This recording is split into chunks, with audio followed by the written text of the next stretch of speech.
In today's video, I'm going to teach you how to add colors to tags on ClickUp.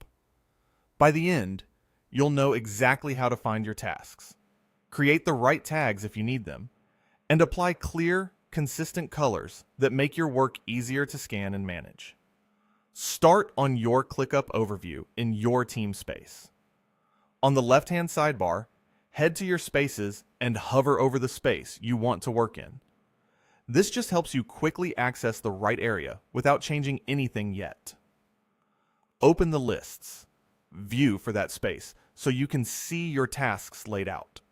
This view is perfect because it shows task details at a glance and makes tag management straightforward. Next, click into a task to open its details panel. Look for the tags section. If you already have tags, you'll see them here. If not, go ahead and create them now.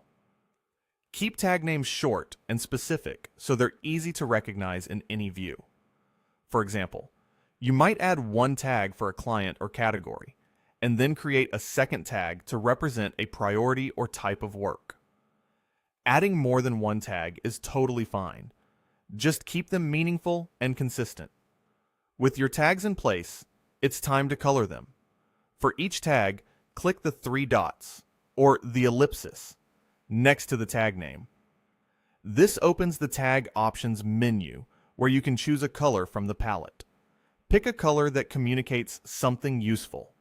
For instance, let's set one of the tags to red to highlight urgency or a key category.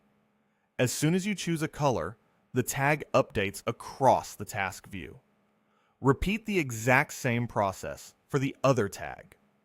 Click the three dots next to it, select a color, and confirm your choice. Keeping a simple color system, like red for urgent, blue for information, green for approved, helps your whole team understand your tags at a glance.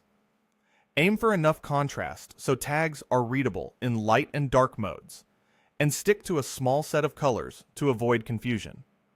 That's it. You've navigated to your space, opened your list, selected a task, created tags if needed, and used the ellipsis menu to assign colors. These colors will carry through to other views, making filters, searches, and dashboards more visually clear. If this walkthrough helped, give the video a like and subscribe for more quick, practical tutorials. Thanks for watching, and I'll see you in the next one.